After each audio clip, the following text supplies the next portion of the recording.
to approve the minutes of June 23rd, 2025. So moved. Second. All in favor? Aye. Opposed? Motion carries. Agenda item number 3 is the public and student comment. There are no comments, but there is a written comment that I would strongly suggest that everybody take a look at that has been printed off and put in front of you. You can do that at a later time. Agenda item number 4. Legal expenses. Mr. Bagut, Assistant Superintendent of Operations, is presenting summary report presenting all legal counsel expenses incurred during the 2024-2025 school year. The report is broken down by law firm and by type of legal advice sought. This is a written report that requires no action, but good information. Josh? Thank you. Not a ton to add here. $34,000 roughly in legal expenses in the fourth quarter. There were a couple things billed at the end of the third quarter that were added to third quarter, just so you know. But total for the year, looking at just shy of $65,000 in legal expenses, much lower than in previous years, and about $35,000 under budget. So it's good.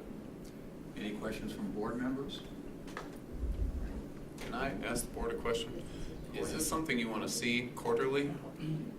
That's what I've been bringing it to you? Okay. I can continue to do that. I think it's a very good idea to see it. Okay.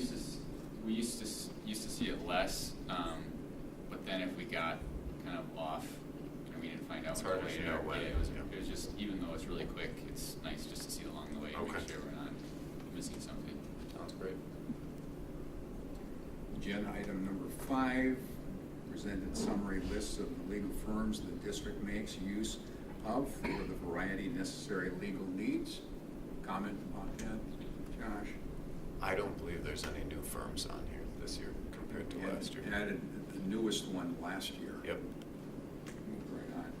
All right, I'm seeking a motion to recommend to the full board the attached list of law firms the board and the district shall access for legal services deemed necessary by the superintendent of schools or his designee. So moved.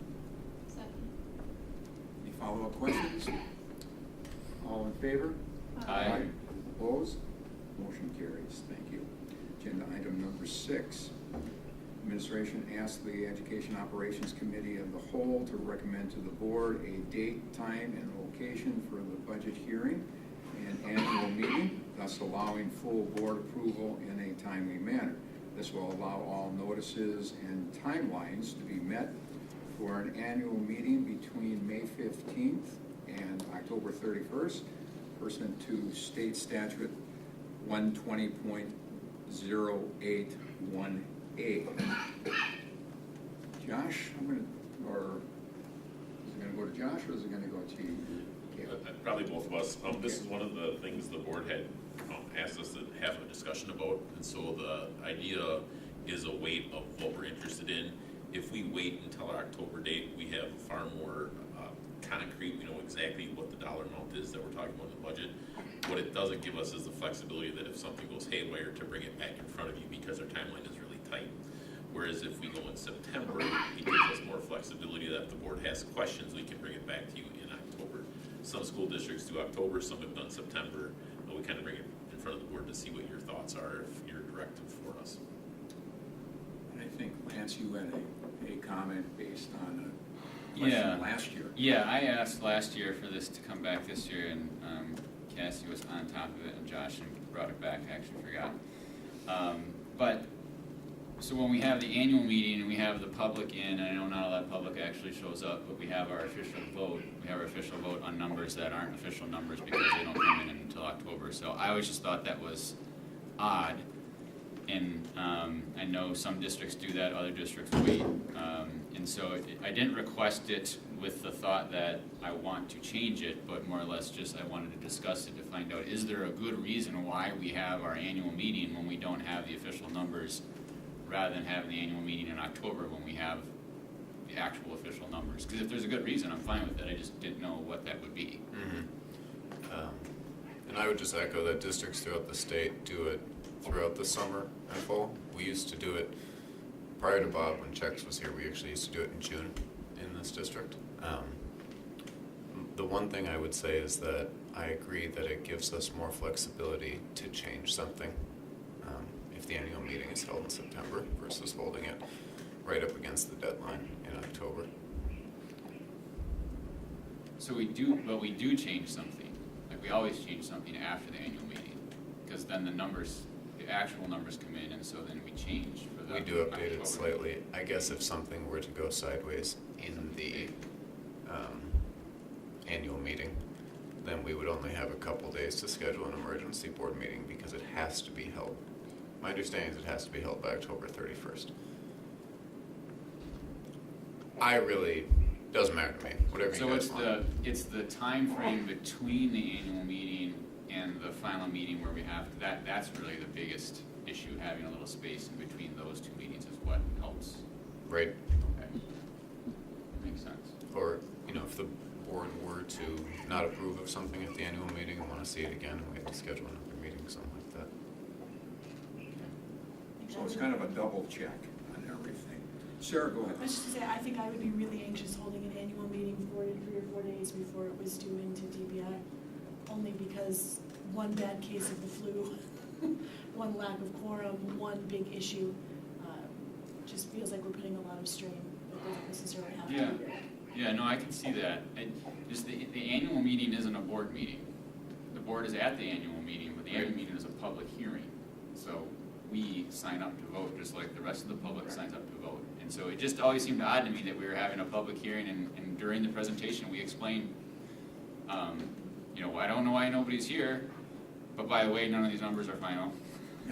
It just always, it seemed awkward to me. But if there would be an issue with our time frame to run it in, both meetings in October, that makes sense to me. So I'm comfortable with whatever administration recommends. I didn't just want to keep doing it because that's always the way it's been done, if there wasn't really a good reason to do it that way. I appreciate the question. My preference would be to keep it in September. If you wanted to move it, be amenable to that. Well, Lance, I thank you for bringing that forward last year to take a look at it and question, and then ask the question and have that decided at this meeting, so we can move forward. Mike, that's what you're pushing for, administration? You're talking about the September 22nd? Correct. All right. With that, I'm seeking a motion to recommend to the full board to approve Monday, September 22nd, 2025 as the date for the 2025-2026 budget hearing and annual meeting. The meeting will be held at 6 o'clock in the Nicholson Boardroom at the Longfellow Administration Center, beginning with the budget hearing followed by the annual meeting. Second. Any follow-up questions by anyone? All right. If not, all in favor? Aye. Opposed? Motion carries. Agenda item number 7. Prior to October 1st, only equalized valuations from the municipalities are available. In order to project property value changes by a school district, an assumption must be made that all property values in any given municipality change in a uniform manner. With this assumption, the district's property value is projected to increase to 8.98, correct? For 2025-2026 mill rate calculation purposes, for mill rate calculations. Certified property value will not be available until October 1st. The given projected property value will be used for the initial budget and during the annual meeting. Perfect. Just a couple things to add. We do an estimate on this, and we get estimates from across the state, different partners, and ours is usually pretty close to in line with theirs. So this year we are looking at 8.98%. Last year was 9.98%, and the year before that I think was right around there, a little higher. So we're in our 3rd or 4th year of significant equalized value increases.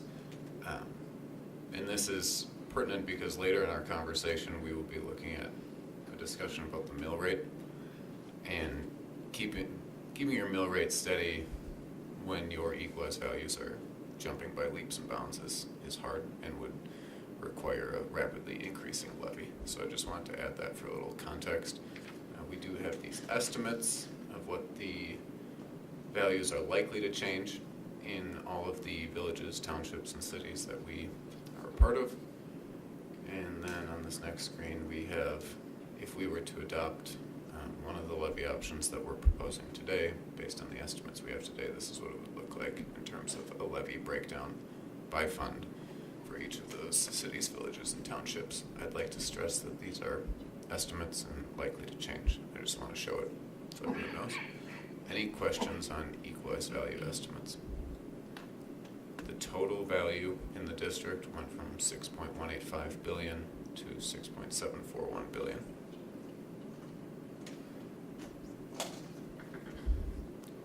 Okay, no questions on that. Okay. Agenda item 8, Josh is going to be continuing on here. Office presented 2025-2026 budget booklet for initial review. Contained in the publication is a preliminary budget which the committee is being asked to recommend for use at the budget hearing and annual meeting. Anything to add to that? Just want to talk a little bit about the budget. The budget book it's not pulled up here, but no, it's okay. It's attached to the meeting. It's available. This is a draft of that, but it's a very insightful 80-page document. If you're interested at all in the school finances, I highly recommend it to anyone watching or listening. I did want to talk a little bit about the budget. We had some challenges with the budget this year. Continued funding struggles is one. The biggest one we've had for the third straight year is health insurance costs are far outpacing revenues. So we did have a 7% health insurance increase, but what was recommended to us was a 14-15% increase, and we are self-funded. So that's been hard, but we have had some good things. It's the first time since I've been here that our staff salary changes were in line with CPI, so we feel good about that. Second straight year of pretty significant staffing cuts, so I think that's a hard one for us and for everyone, and that those are FTE reductions, not people reductions, but still. And then when we present the budget, which is balanced, just important to remember that streamlining that we got through consolidation was a big part of that. I think it's good to mention that the special education reimbursement rate is going from, we were getting about 30.7 to 42. We've been cautioned quite a bit that we might not see the full 42. It might be just a hair under that, because it's based on an assumption of what will be spent throughout the state. So this is a graph of our per pupil revenue and per pupil categorical aid over time.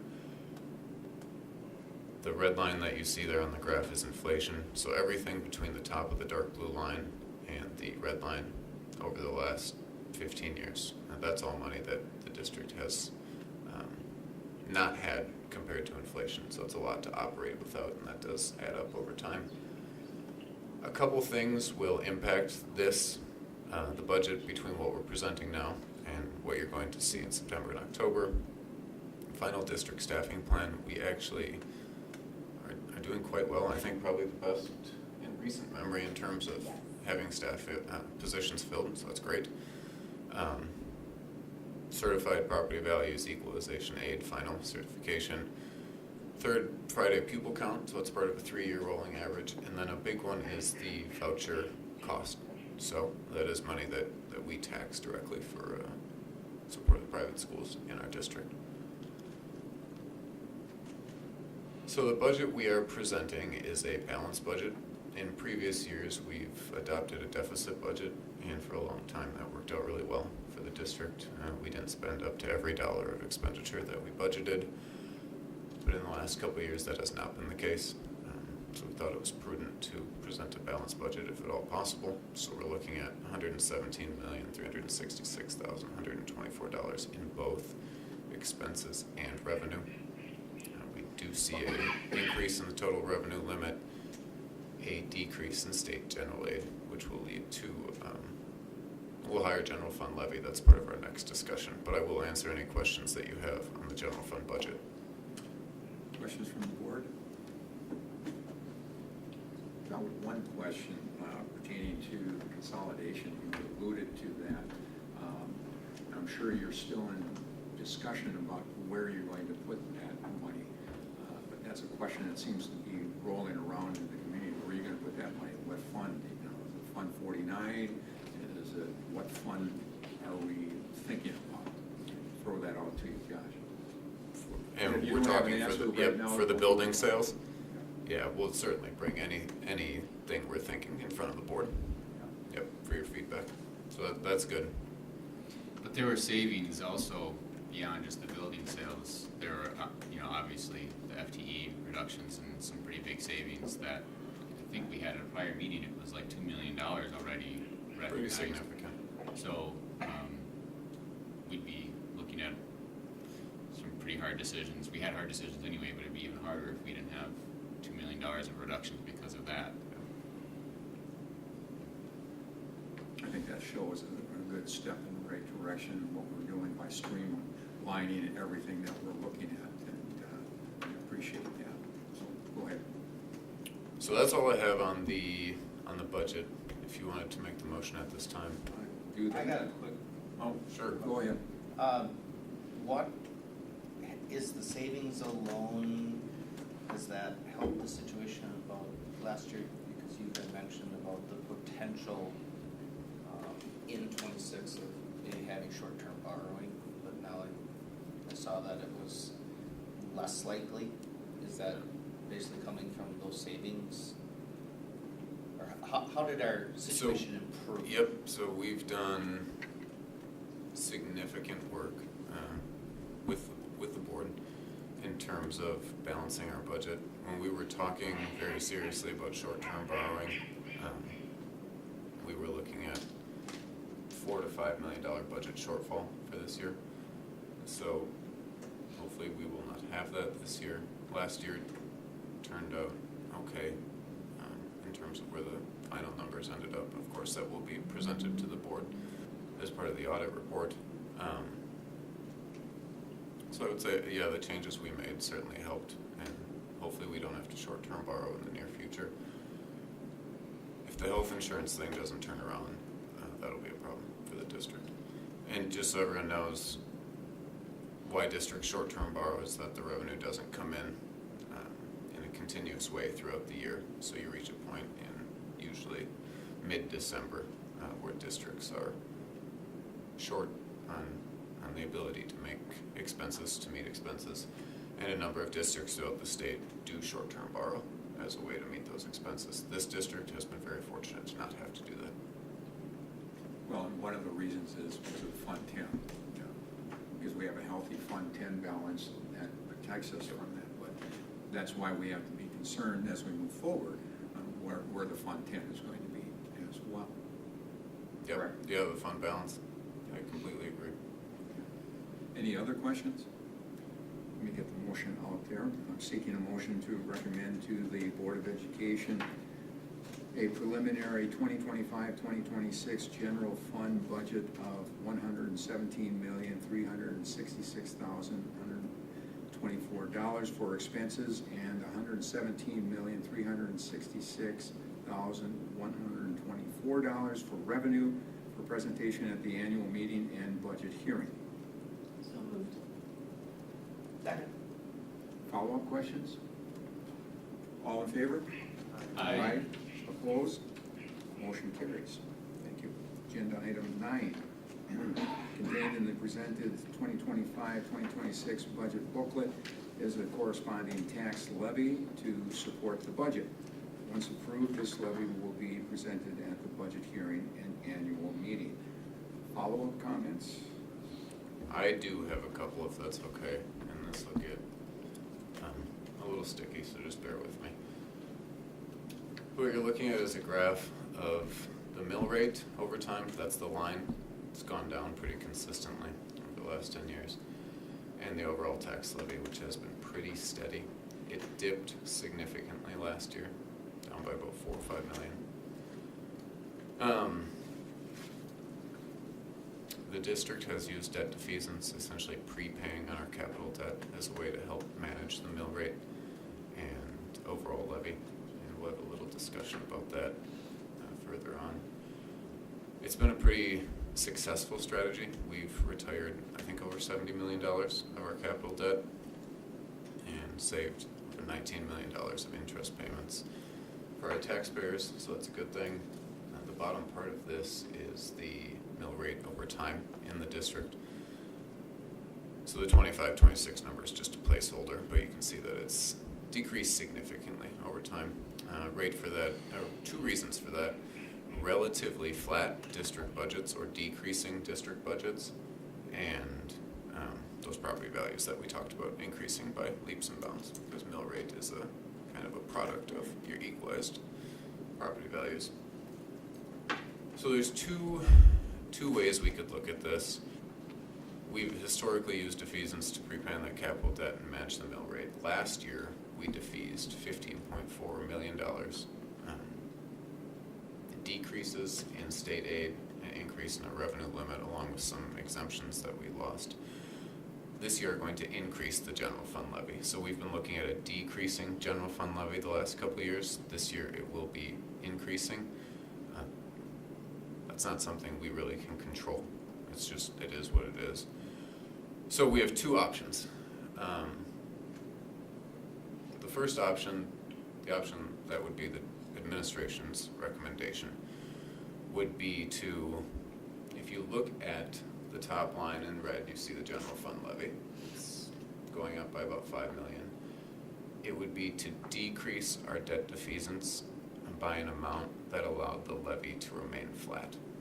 So that means we're not increasing what we're asking of our local taxpayer. We would still be able to, and these numbers are right now estimates, but we would still be able to defease or prepay a little more than $11 million of our debt, and that's in addition to principal and interest. So that's not minimum, that's above and beyond the minimum. The other option that we have, that we could choose to maintain our entire debt defeasance strategy of approximately $15.44 million. The impact of that would be an increase to the overall levy of about $4 million, but the mill rate will stay flat. A lot of districts over the last decade have talked a lot about maintaining a flat or stable mill rate. We actually talked to PMA today, and a lot of districts are moving away from always using that language, because if your equalized value is going up by 10, 12, 15% a year, it's very hard to maintain a flat mill rate without a equally increasing levy. So it's a strategy that's been moved away from by a lot of districts in the immediate. If we get to a point where we have 1% or 2% increases in equalized value, I think you would see a return to that. So the districts, the administration recommendation would be to explore a levy more in line with what we had last year, while still maintaining healthy debt defeasance. I'm happy to answer any questions on that.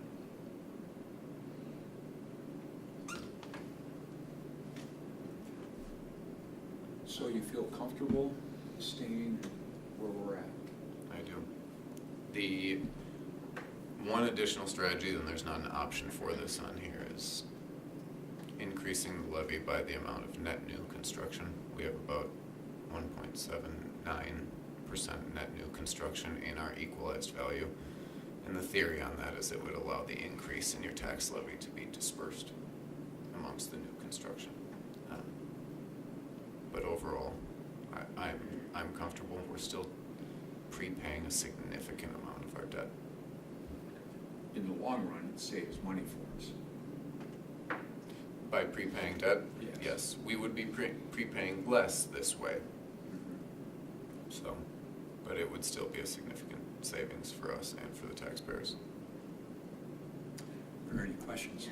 Yeah, doing it this way now, what does that do for us in 4 or 5 years if we were able to pass another capital referendum and did more improvements to buildings? So it's a great question, and I can give you a general answer. Of course, I don't know the exact numbers off the top of my head.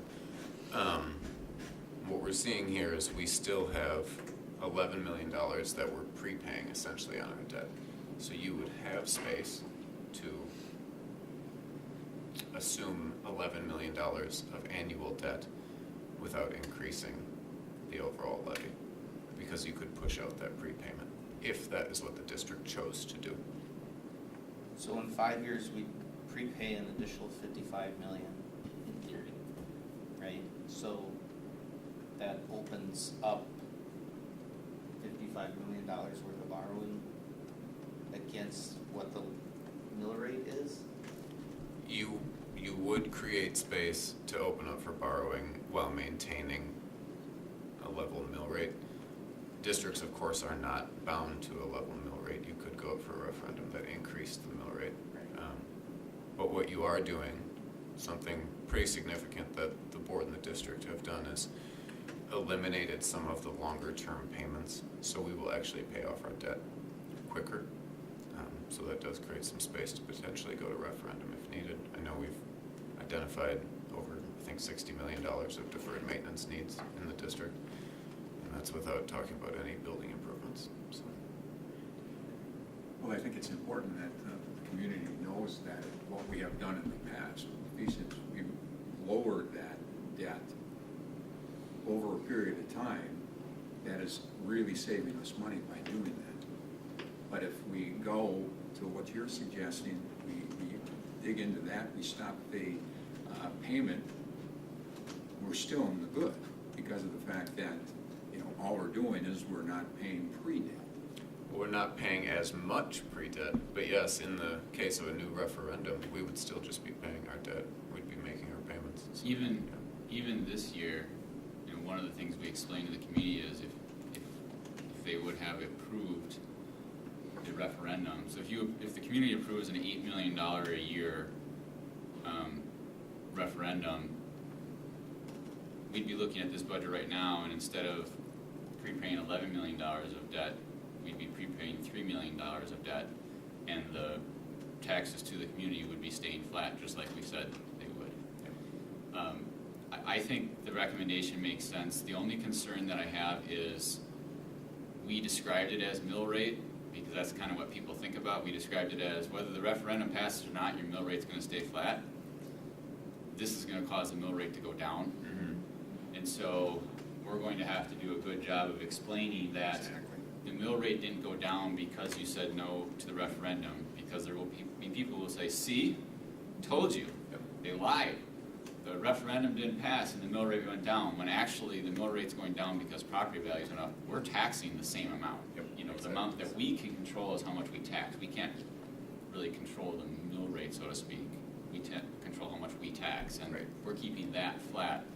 So that's really the only concern I have, is it's going to take some messaging, because the next time we come around and ask for a referendum and we say we're going to keep your taxes flat, they're going to say, well, last time when we said no, our mill rate went down. So just keep that in mind, that message is going to have to be out there to explain that we kept it flat. There's definite messaging issues, because Jim and I attended an event where we got questioned about firing 17 people, and we didn't fire 17 people, we eliminated 17 FTEs. And then how many administrators did we get rid of if we got rid of 17 teachers? So they didn't understand that. We invited them to the meetings, actually, so they could be part of the conversations. Yeah, those would be great conversations to have with community members. Well, I think it's a very important thing that the community's still reflecting back on the past, taking a look at when it was stated that we weren't going to release anybody even though we were consolidating. Well, that's coming back continually to question us. Well, you said, well, attrition takes place too. And attrition is the main reason why we have saved money as well. We don't need as many people, so when retirement takes place, people leave the district, we don't fill those positions, now we are saving money and we're streamlining, going back to, again, streamlining what we're doing. And I think most of our discussion right now is to make sure that we're saying this so that people hear it and that we can continue, I think with the PR, in the future, we're gonna have to continue to put that out there so people see that as well. Just my comment. Anything else from the board? Josh? Because I always forget to do it, I'd like to thank Noel Tortzen and our amazing business office. I forget every single year. In 10 or 15 years, when he retires, I won't have that opportunity. I see that head shaking. I just want to say thank you. That's all I have. Well, we thank them as well, the whole department, it's very important. So, I'm seeking a motion to recommend to the Board of Education a projected tax levy of $44,385,217 for presentation at the annual meeting and budget hearing. So moved. Second. All in favor? Aye. Opposed? Motion carries. Thank you very much. Agenda item number 10, Red Granite Charter School student fees. Red Granite representatives, Heidi Kleinschmidt and Maud Magnan, I believe, is one here, will present proposed changes to the student fees for Red Granite 4K and kindergarten students. Good evening, everyone. I'd first like to introduce Maud Mangan, the new Red Granite Charter School principal. She's here with me tonight. The reason we're bringing the fees forward right now is that last fall, when the secondary schools and other elementary school fees were presented for the school year, Red Granite did not have any assigned to their students, so I'll let Maud share with you some of the fees that the 4K and kindergarten students will have this year. Thank you all. So our proposal is for cooking in the early childhood classes. So one of the Waldorf education practices that we see in early childhood 4K and 5K is to make meals with teachers and students. And these will be snacks, and they're hearty snacks. We bake bread, we make soup, really nice wholesome food that the kids get to participate in. It enriches their language development through these meaningful conversations. It enriches their math skills through measuring and counting. And we're asking for $30 per semester for 4-year-old kindergarten students and $60 per year for 4-year-old kindergarten students. And then doubling that for the 5K, so $60 per semester or $120 per year for kindergarten students.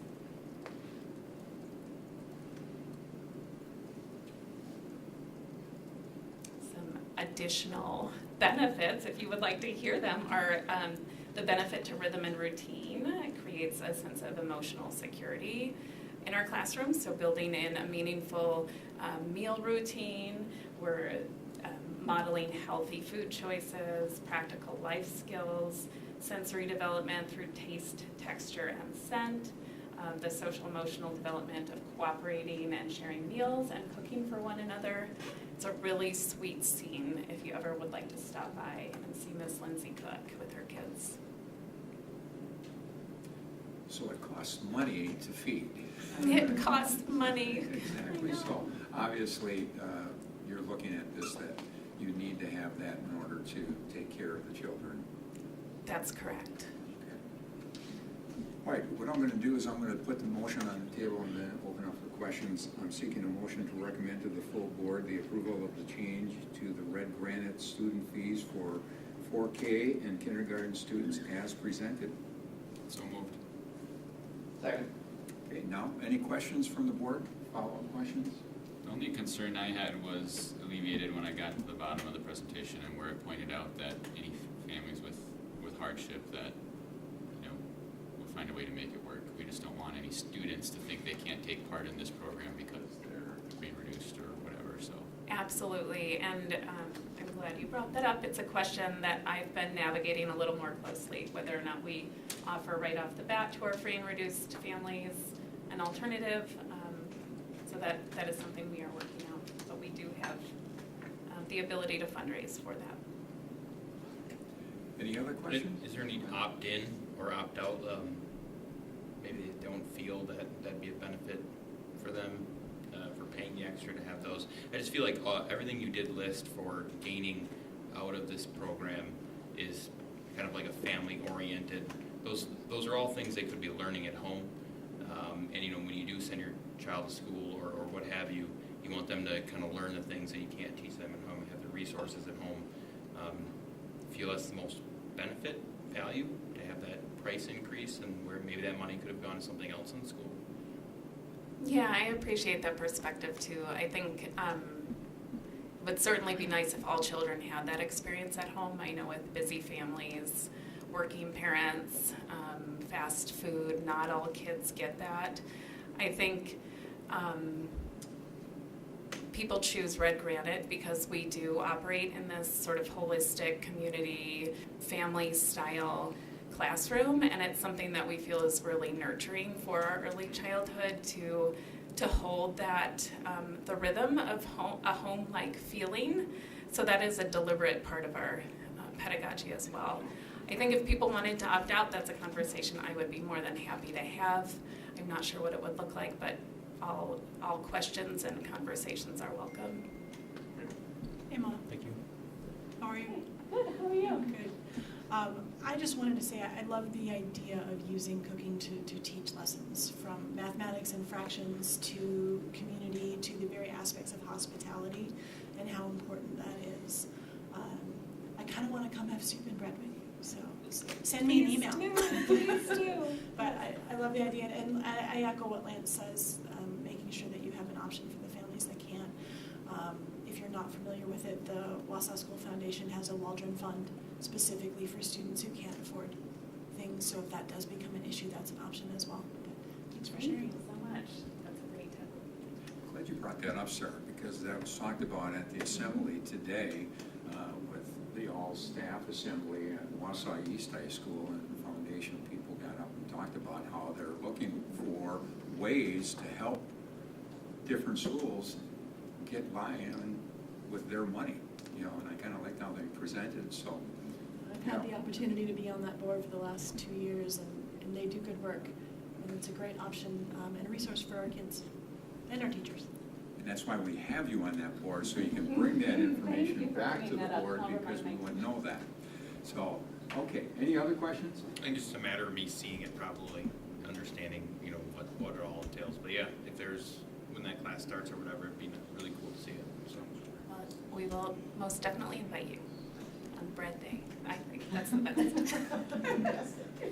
Well, the liaison listing has come out today, and all of us have received different schools that we can go and see and be responsible for. Also, that doesn't say you can't go to a school that you've been going to and showing up and talking with people there, but this gives you an opportunity to be able to see what's going on in all the schools that we have in the Wausau School District, so it's a great opportunity. All right, with that, all in favor? Aye. Opposed? Motion carries. Thank you for being here. Thank We you. appreciate that. Thanks so much. Agenda item 11. Darcy Beaversdorf will present the Wausau East and Wausau West Girls Golf Co-op renewal application. Well, how are you doing, Darcy? Darcy lost Oliver here. Darcy couldn't make it tonight, so I'm happy to speak to the board. Go ahead, Jim. Yep, so it's just our renewal for our girls golf co-op, so Wausau West and Wausau East co-op for girls golf. It's been going for a few years now, so we are just asking the board to renew our co-op for next year. So they are in season right now, but our application for next year is going to be due October 1st. So we're just seeking approval from the board to continue this great co-op we have between our two schools. And I'm looking forward to seeing all those girls get to the state tournament this year. I'll be there and back them up. All right, I'm seeking a motion to recommend to the full board the approval of the girls golf co-op between Wausau East and Wausau West. All in favor? Aye. Opposed? Motion carries. Thank you very much, everyone. I'm seeking a motion to adjourn. So moved. Second. All in favor? Aye. Opposed? Motion carries. Thank you very much. We'll start right up with the next. Am I getting too far ahead of you, or we're You okay? guys went faster than I thought. I set it for 5:45, so it should be like a Oh, 5:45. 5:45. I'm sorry. It's okay. Give me a reading on the Roberts rules. As stated, we should wait until 45. Yeah, I think the president's required to stand up and entertain the group for 5 minutes. I mean, I haven't looked at it in a while, but I'm pretty sure that's what it says. Specifically a card tricks. You Card know, tricks. Come on, Jim. it's amazing. I move these meetings quickly, and then I get this in return. We do push-ups. Push-ups? Yeah. See how many push-ups we do? And pull-ups? Routine right now? We can have a 5-minute break. I think so. Let's just take a 5-minute break, and I'll be back right away, on time, at 45. Thought you guys were talking about the budget more. The good thing is we've been talking about the budget for 6 months, so by the time we get to this part of the year, we got recruits, nobody's surprised. Yeah.